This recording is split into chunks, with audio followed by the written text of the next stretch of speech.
You're listening to the Comic Crusaders podcast. I am your host, Al Mega, CEO of Comic Crusaders and Undercover Capes. In this show, I'm sitting down with creators from all walks of life to talk about inspiration, process, the lessons they've learned, and a whole lot more.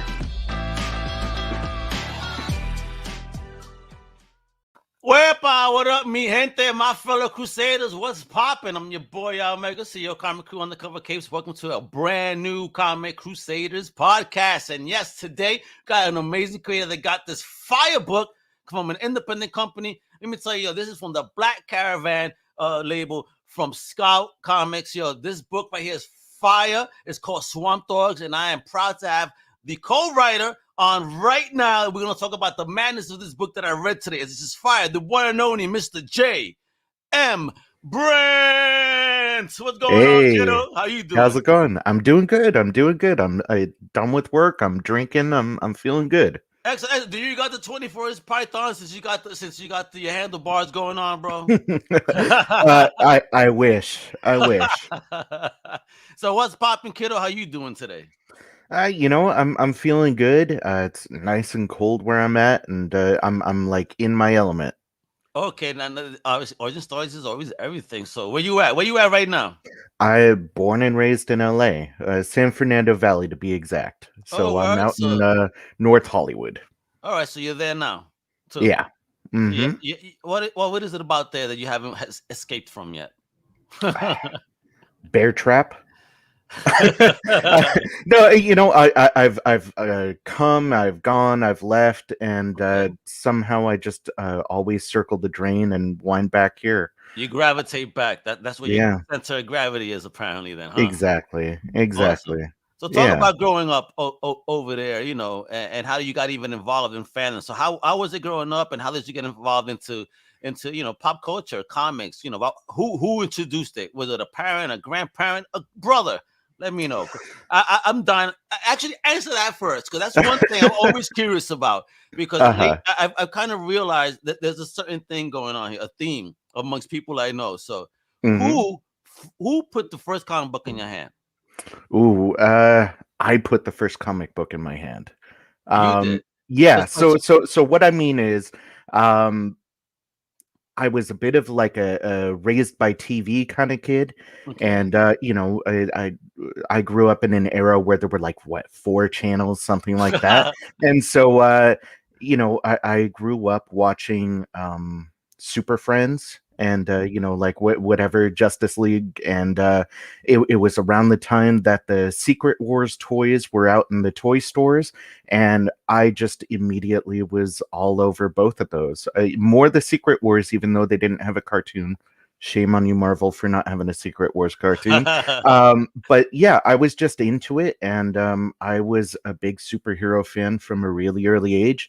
Even though my parents, nobody in my family was like a comic book person. Oh, really? Okay. So my family wasn't, but it was my mom, and I used to saw, a way to keep me quiet. Hey, you like that book there? Because I was just staring at Crystal Wars. Ooh, that looks so cool. Mm-hmm. Is that what she wants? She just placed that bad boy in my hands, and she don't know what she started. Right. Yeah. And look at you now. Oh yeah, it's definitely been a quite a ride. So let's talk about your origin, growing up over there, and finding your tribe and all. Yeah, so I grew up in the San Fernando Valley, which is known for being, having Valley Girls and being the filming location for everything, being the porn capital of the world. Yeah. And it was just like a random generic suburban upbringing. And then I wound up starting to go to Golden Apple Comics was my place over in Northridge. Was it local to you? Yeah. It was a bit of a drive, but by the time that I was old enough to read, it was maybe like 10-15 minutes. Okay. And then I also started going to a place called Collector's Paradise. And they have a few locations now. Mm-hmm. And I just got really into comic books, Marvel specifically. I was really into the X-Force. Yeah, that's what I was collecting, was like that Rob Liefeld. You love the pouches, didn't you? I was all about the pouches. You know what I was into was I was really big into Warpath. for Oh whatever yeah, reason, like that he's a whole dope like character. The whole look, everything, yeah, no, and he no, was, that look. and he was almost pouchless, right? He didn't have pouches, did he? Yeah, no, no, he had fringes. Fringes and, like, the little, like, burglar face mask, Oh but, yeah, bro. yeah, but no pouches, I don't think.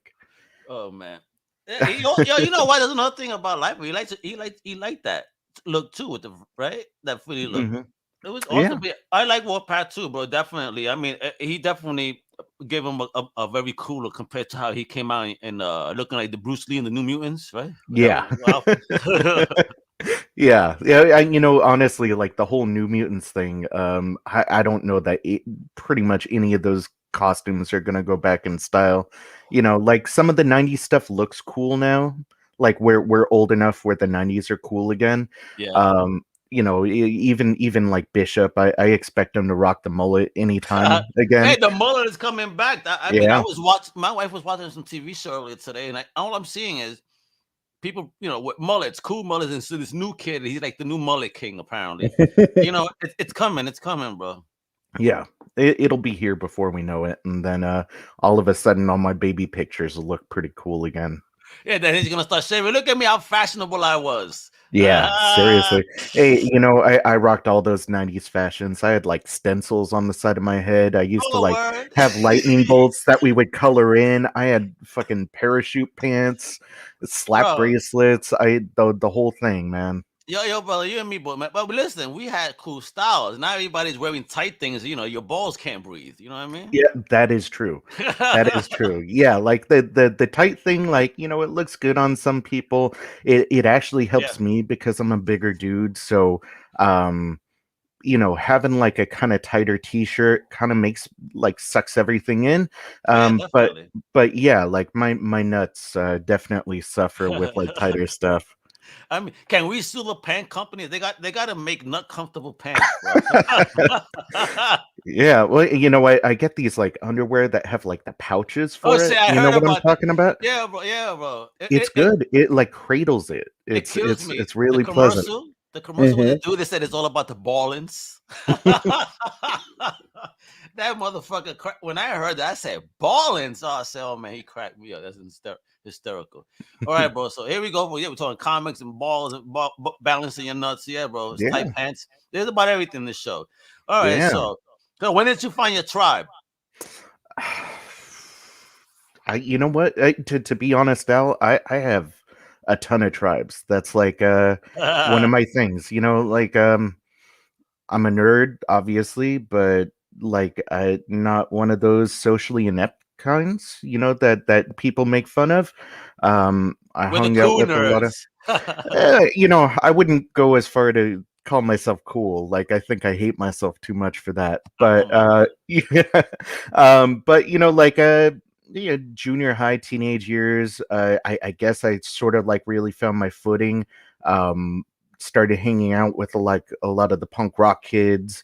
Okay. Um, Doing a lot of underage drinking and hanging out in the The things you LA shouldn't have River been and doing as a yeah, teenager. exactly. Being a bad kid as much as the suburbs would allow, and just started really getting into music and really getting into just weird stuff, psychedelic stuff, cartoons, cult movies and stuff, and I guess I just really sort of found like where I was at around that point, and realized that music was a big part of my life, and that it was okay to be into dark stuff and comics and horror, and then you know. Found out how obsessive people can be about horror, and Yes, that absolutely. really sort of like took me down my path, like that in the message boards back in the day. I was a Uh, part of a few horror message boards. so what was the first horror movie that floored you? Ooh, um, the first one that made like a real impact on me was probably that I watched all the way through was Bram Stoker's Dracula. Oh, I love that The movie. I Coppola saw it in the movie. theater. Yeah, I saw it in the Yeah, theater. yeah, that was the first one that I saw in the theater. I was Okay. like 8 or 9 at the time, and just that it could be dark, that it could be artsy, that big name actors could be in it, that kind of a thing. But when I was a little kid, I saw a bit of Killer Clowns from Outer Space, and that freaked the hell out of me. And that sort of stuck with me too. Was like, like how can clowns be scary, and like, how can you be silly and scary at the same time? And I think that like really had a big impact on my sensibility of horror. Like I love adding humor to my horror. And those are the best horrors. I mean, Yeah. one of my favorites is Return of the Living Dead. I also saw that in the Hmm. theater, but I love that. That was a good combination of zombies and comedy. And then they Yeah. came out with the sequel, and then just that one scene where the asshole is like, I, this feels so familiar. Like, I'm like, oh god, Yeah, yeah. yes, No, the second one's like super underrated. I mean, the first one's one it of my is. favorites, but yeah, people sleep on the second one. Yes, they do. Yes, they do, and they sleep on the whole Reanimator too. I feel because Hmm. Reanimator is dope. I mean, we Yeah. had some fantastic movies back then. I just actually watched the last of the films again the other day. The last for the Reanimator trilogy. I was Oh like, yeah, wow, yeah, when he was in yeah. jail, remember? Hmm. All, Pretty all cool of them are shit, bro. solid. Yeah, yeah. All of them are solid. Reanimator's got a special place in my heart too, for Yeah, sure. nice, nice, nice. All right, so let's start talking about when you started taking steps into your creative journey. When did that start tickling your fancy and taking that first step forward? You know, like from a pretty early age, I was told that my vocabulary was really good, and my sense of storytelling was really good. People told me I should be a writer, and I was like, oh, wow, I get the most praise for writing. Like, people think that I'm smart and everything, but I guess I should be a writer. And so writing was like one of the first things I ever really wanted to do, like apart from, when we're kids, we want to do all kinds of weird stuff. Like I wanted to be a taxi driver, and I wanted to be like a Ghostbuster. But then writing came pretty quick. And so, even in high school, I was writing for journals and stuff.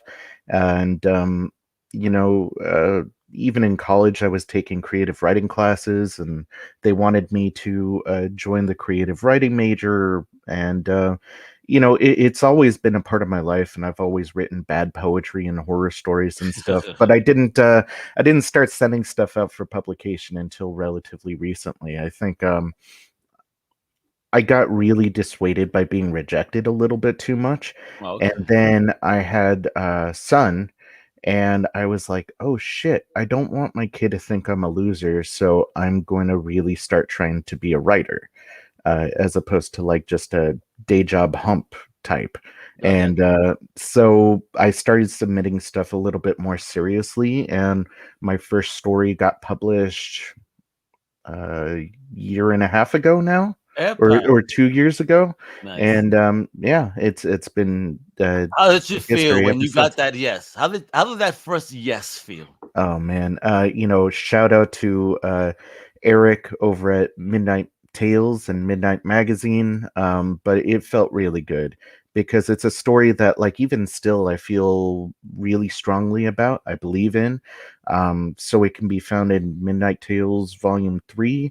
I plan on getting it reprinted at some point, but fun fact about my first horror short story that got published is it started out as a comic book, like a horror comic anthology story, Okay. for a small press that went under right before it was going to get published. And I wrote a short Mm, story about it, in order to like adapt it into a comic. I worked backwards on it.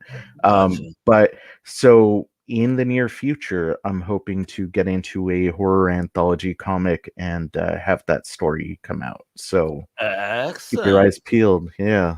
All right. So, just for people that trying to navigate, just like you were, like, how were you finding places to submit? What type of work and research were you doing? Keywords being used and all. Yeah, honestly, with the comic stuff, we originally reached out to Image, because my co-writer Theo has a book out from Image called The Doomster's Monolithic Pocket Alphabet. And Yeah. yeah.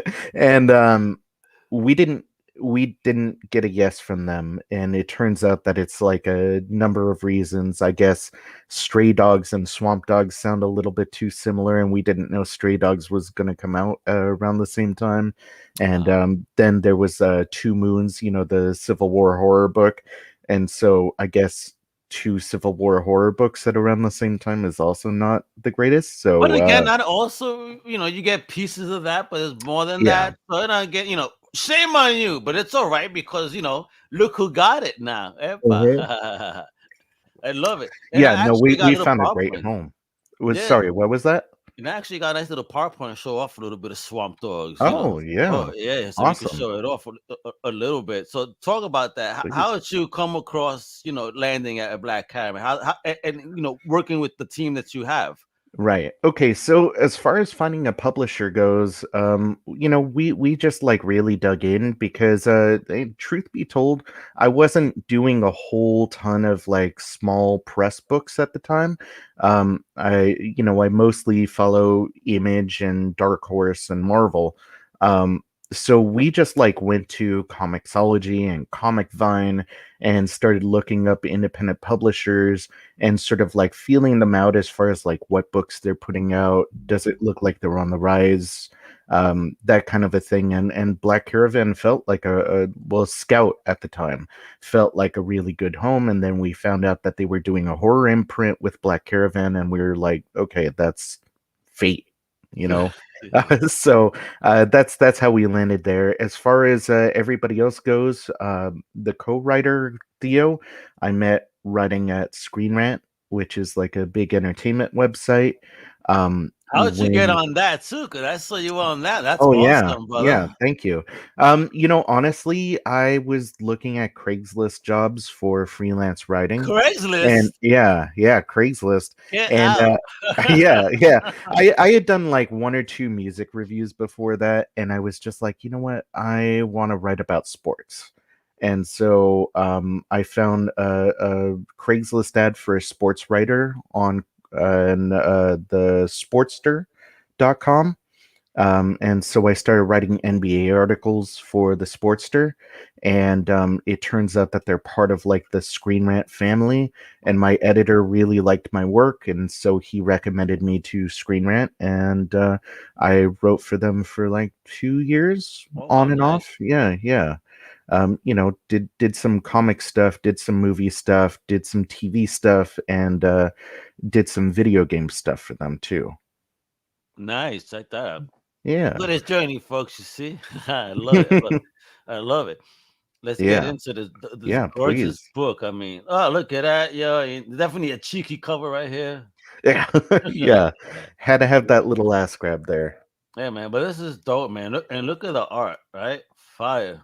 Yeah, no, I firmly believe that a cover sells a comic book, Oh yeah. especially with like nobody knows my name yet, and so they're only going to judge it based on the cover. And Robert Samelin is about as good a cover artist as anybody's ever going to get. It's gorgeous, dude. And there goes the team, folks, right there. JM, Theo, Hmm. Ruth Redmond, Cuba Ball, Steve Wands, Robert Samlin. Is Samlin? If I murdered name, sorry. He's Yeah, from French. yeah, I say Samelin. I don't know if I'm right. He Yeah. hasn't corrected me yet, All so right. So yeah. we may be right. Yay. Oh yeah, bro. So an awesome imprint from Scout, as you could see, Black Caravan, doing some awesome stuff. So is this a creator-owned project, right? It is, yeah. Correct. Awesome. Awesome. And look at this. Look at this coloring. Oh yeah, Ruth is a beast. This was like actually her first attempt at it. She just we didn't. First, Yeah, seriously, we didn't have like any notes about like, oh, like let's go with oranges and reds or whatever. And she just hit us with that, and we were like, oh, holy shit, we made the right choice asking her to join us. It's a flashback scene, and it's a really chaotic scene, so we just wanted something that conveyed chaos and panic and urgency, and yeah, and and that's that sort of gross. like fire palette. That's Yeah, nasty, bro. yeah. I wish that I could take credit for that, but I think that was actually Theo that came up with that one. Oh man, Crazy imagination, Theo. And look at the looks of these guys too. Yo. I love it. Definitely, like you said, Civil War based. So why begin the story in this era? Because I like when movie, and really we think of Swamp Dog's House of Crows as a movie. It's like 5 issues, and it's gonna play out like an old school horror movie. And Nice, so the first issue is like very teasy. I like when a very. movie leads off with like a flashback that sort of gives you the backstory and then hits you with that like title. And that's exactly what we did. Was we wanted something really brutal in the beginning and hit you with the title. Yeah, I mean, poor guy. At least he got to take a shit before he died. You know. Well, in my mind, he doesn't finish. Oh, damn, bro. Oh man, he just has a turtle head when they find him. Horrible. No, Poor guy, man. I mean, the whole idea behind that with that character was we wanted to sort of, because you're going to see it in later issues when we do our backstory for him, that he's kind of this like rough and tumble kind of guy. And we wanted that to sort of hide a nervous personality. Ah, And so, okay. like, he's running away from certain death, right? And his stomach gets so fucked up by it that he just like has to run off and take a shit. Like, he's got the squirts because he's so scared. And so that's kind of like, I read one review of us that said Yeah, that we were throwing in toilet humor. I don't think of it as toilet it's humor. not so Like, humor. I don't find that funny. To be fair, there is toilet humor in the book, but that's issue 2. Yeah. And you know what's wrong with this? I mean, this is Civil War. They're nervous. What do you want them to do? Crap his pants? This is the real. They didn't have helmets. They had That's right. caps. They're not going to shit in a cap. Yeah, Yeah, most that's a likely fact. not. Yeah, Yeah. they're gonna go take a shit in the corner and say, "Yo, fellas, I'll see you later." All right? Hmm. Don't Exactly. watch me. I can't go if you watch me. You know? Yeah, and it's kind of funny too because Theo is a bit of a became a history buff. He's a history buff, but didn't know much about the Civil War because he's Okay. from Greece. Oh, And word from yeah, Greece. So how the hell did you find Theo then? If you all the way well, from we, Greece? we just we started writing for Screen Rant around the same time, and we Holy discovered shit, that we bro! both like heavy metal music and Nice. specifically stoner metal, and Epa. and so we just got Uh, to talking. But have yeah, you like ever met in person? no. In Okay. fact, only I'm the only person to have met another person on our team. I met our letterer during New York Comic Con. He's out in New Jersey. I'm out in LA, but I flew over to New York Comic Con. Oh, bet this So, year. yeah, this year. It was like, a couple weeks before the book was supposed to drop. And so I was like, I'm only ever going to have one major convention right before my first book comes out. So Yeah. I was there to do some signings and stuff. Oh, And you right. How did that feel? What are you doing oh, that? it felt amazing. It felt amazing. I was like, if one person comes up to me for an autograph or something, I'll feel good. And it was so much more than that. And the reception that I Nice. got was like a lot more. And So it felt welcome, great. right? Welcome, kiddo, right? Yeah, Love it. exactly. So talk Yeah, about the sceneries here too. I mean, this is all part of sure. the story you set up, right? And who are these characters? I Yeah. mean, So Beardy is Lieutenant beauty. Colonel Bertram Kugel. He's like the leader of the Swamp Dogs. The other dude with him is George. God, why am I blanking on my own character's name? Yeah, Because they're alive. there you go.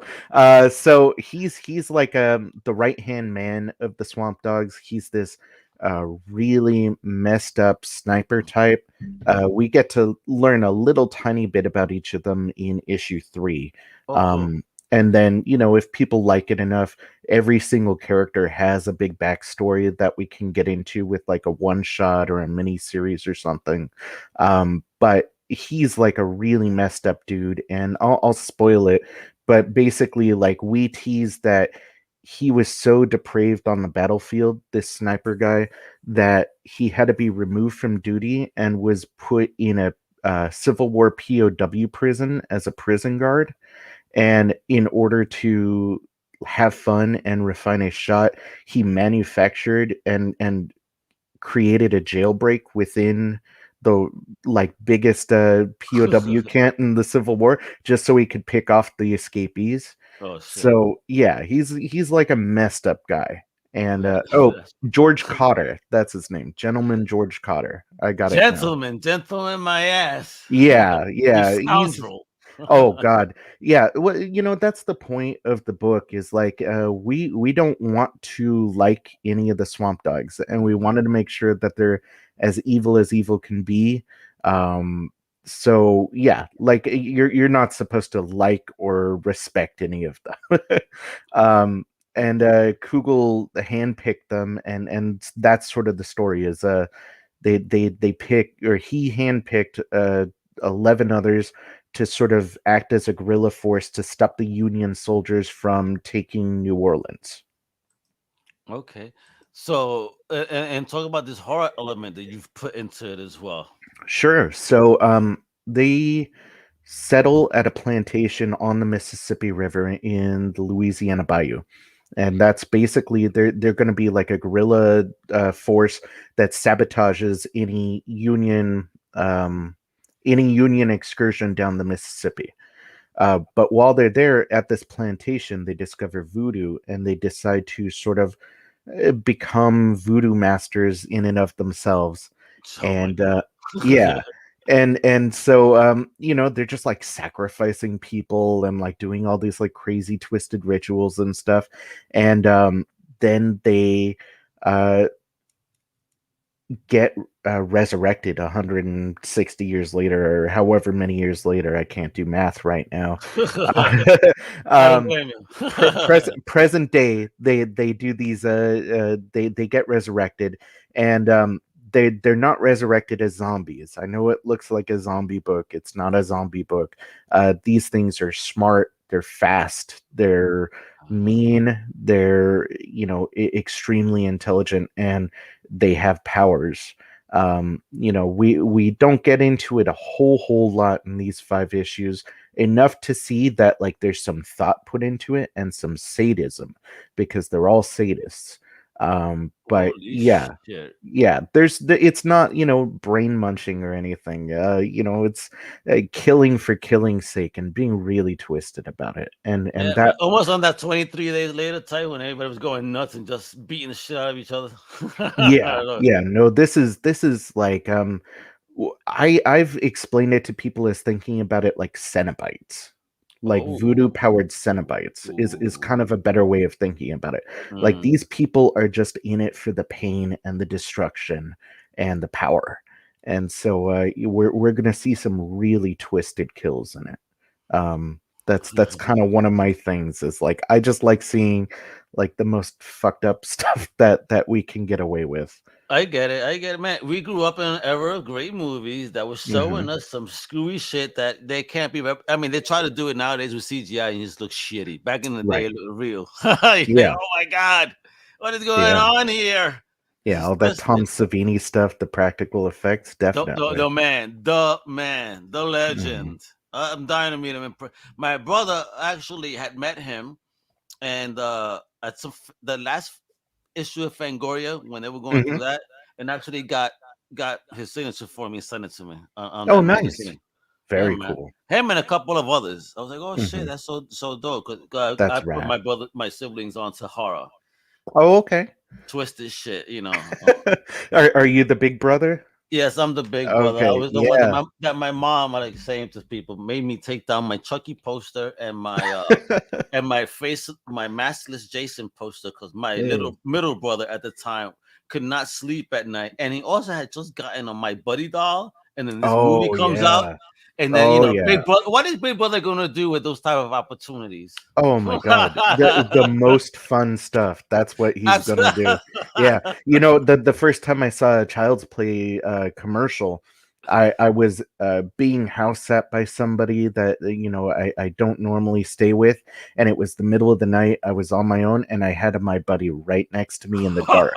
I'll see you like what the watching Yeah. this motherfucker all night, like yo. Oh yeah. No, it was bad. It was That's how I bad. had him, bro. That and then my one of my friends also put him onto zombies at an early age, but he was scared of them at first. So my friend would roll up his eyes and says, "I'm gonna eat your brains." And this kid, "Ma, they're trying to kill me!" Like he really believes it was hysterical, bro. Shout out to my brother Daniel Black. Yes, I just embarrassed you on air, Yeah, man. and now I can't think of you seriously, Daniel. So Yeah, it was fun stuff. Fun stuff. I mean, do you have siblings? yeah, I do. I have a younger brother who's a couple years younger, and then I have a younger sibling who's 7 years. And me and my brother, we used to share a room. And one of our favorite things to do, speaking of horror, because we've been lifelong horror people, is we would create haunts for my little sibling just randomly. That was like one of our favorite things to do. We would decorate our room like a haunted house, Oh, cool. and then have them go through it and just scare the shit out of them every single time. And yeah, and me and my brother, even to this day, like we have this thing where we just do our best to scare each other really bad if we get the opportunity. That's like how we bond with each other. I get you. It's like with us, it's different. That everybody gets blasted, and unfortunately, the first one that falls out is gonna wind up, looking very strange when they wake up. Yeah, exactly. There So you go. I gotta be like this one eye around them. Oh, you have They to. try to get me. They've tried to get me, and it was that I would sense them in one eye. He's like, Uh-huh. and they were like, "Do you got fucking spider sense, you motherfucker?" The Yeah, you, hell. you got you know what, when you're good at busting balls and you got siblings, you got to be on guard Yeah, all the 24 hours a time, day, all all the the time. time. Yeah. It's fun life, guys. It's fun. This is how you're supposed to live. That's all love, for real. Yeah, But bro, exactly. so all right. So you have any advice, for any up and coming creators that are going through the journey right now? Since you're not you're there, you're doing it, brother. You got in, bro. You're Right. being blessed. So Right. what's something you learned that you could share? I guess my best advice would be keep on trucking. And what I mean by that is I would always doubt myself. I still do on a daily basis. But if you have an idea that you really believe in, just stick with it, because if you really like something, chances are there's going to be somebody else out there that really likes it too. And it's just about finding the right person at the right time. And so you just stick with it, and don't let the haters drag you down. Ain't that the truth? Middle finger to the haters because they ask them what they doing. If you're doing something, then screw them, bro. That's real talk. That's good stuff. So JM again, bro. So right, these are your socials right here on Twitter, right? Mr. Yeah. JM Brandt, IGJ.M.Brandt. And of course, Swamp Dogs comic. Now, may I ask, what are we gonna get on that Swamp Dogs, man? Are we getting teasers and stuff on the comic through that? A little tiny bit. For the Instagram, we sort of like we're like, oh well, what do we do? So whenever a new comic cover would come out, because we have 19 different covers for issue one. 19. 19. Whoa. Yeah. Oh my Yeah. god. So I'm Hey, okay. the No, wait. hustle I is can't let real. you go. I can't let you go Yeah, now. no, Holy please. shit. So who did you get to work on your covers? Any ill names that we know of? Yeah, yeah. Well, so Javon Jordan. Oh, He's like really up and coming. He did a cover for El Rey Comics and Encased Comics. I think it was like a joint exclusive, and that one is sick. Sajad Shah did a cover. Ivan Tao did a cover. We had a brand new. Well, she's like an established artist, but this was her first cover. Uh, Her name is Suspiria. She did one for Royal Collectibles out in Queens. Suspiria. Love the name. Yeah, yeah. We had Chuma Hill's first variant cover. We had Johnny Desjardins do a cover. Um, all kinds of very talented people. Casey Parsons did our John Carpenter cover. For Ooh, John Yeah, Carpenter. yeah. We have a cover that's like supposed to be like the poster for The Fog, and Oh, yeah, classic. it looks just like it. That's for Things from Another World, the comic shop, and then there was a distressed version that was a New York Comic Con exclusive. Oh, nice, nice, Yeah. nice. And can we get any of those at swampdogscomics.com? I am about to actually throw some of those on there. I wanted to let Hey, yeah, I wanted to let like the shops that actually like paid for the exclusives sell theirs before I put my of course. comps up there. But yeah, we will have limited numbers of the variants. Right now we have two different versions of the book plus our ash can up. We have Oh, our nice. 1 in 10 variant, which is an artist named Solo Machello.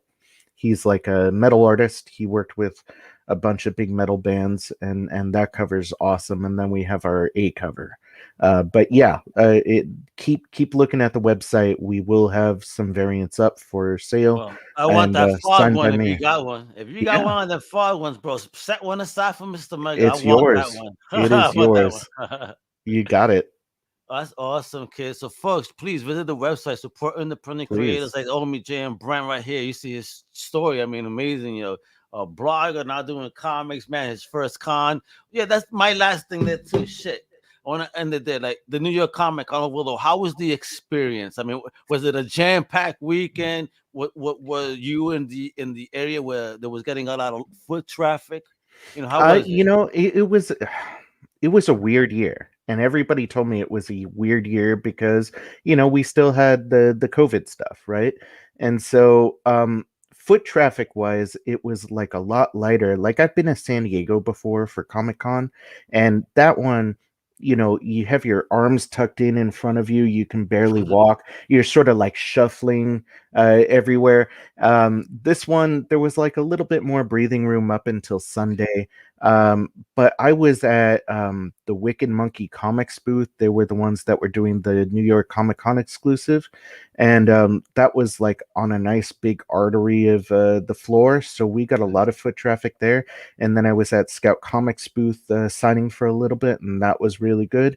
And then I signed for CBCS, the comic grading Okay. service, Yeah. and they had a prime spot downstairs in Artist Alley.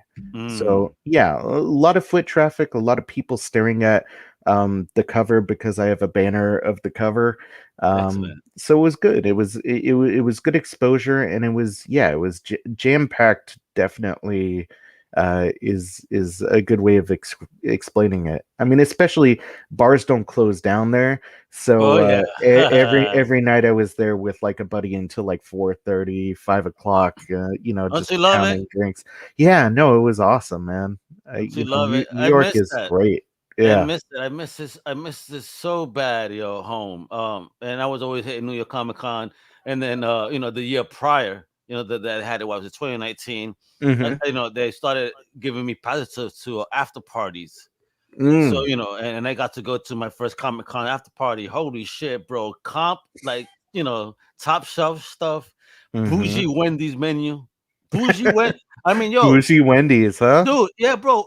Red Ball Frosties, with cinnamon, like Oh the yeah, shit. like Okay. the red, what Yeah. I mean, the Red Ball cinnamon drink. Yeah. Yeah, with Uh-huh. actually the little red fireballs in it that would fuck you up. Then they had Yeah. some like sliders, like with some bacon and like Angus beef joint. You Um, are speaking my language. Bro, I'm telling you, bro, that was a pothead's fucking dream.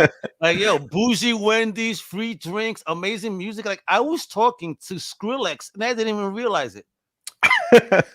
That's awesome. I Yeah. was saying is that we were chit chatting, and because I was standing in the VIP area, I didn't know who the fuck Right. these people are. It was Yeah. just quick, hey, yo, what's up? Blah blah blah blah blah blah.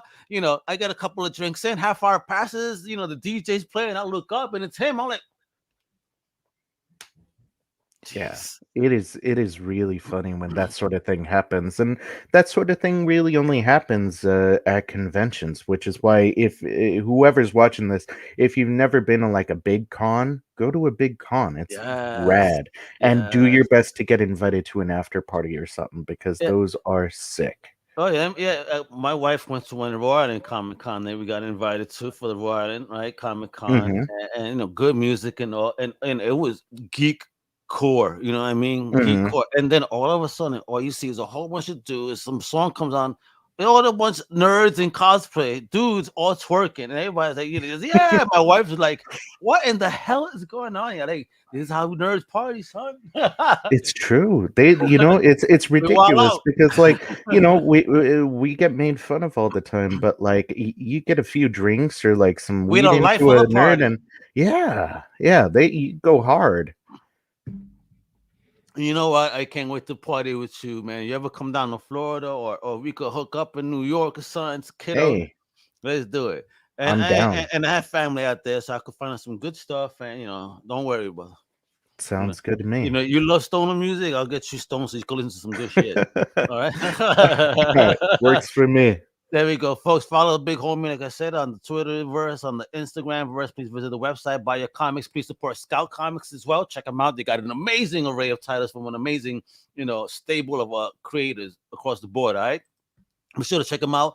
My outro tells you what to do with the exception of. Please visit our comic book shop at comiccrusaders.shop. And if you want some awesome swag like this awesome tee right here, all right, you got to go to comiccrusaders.us. All right.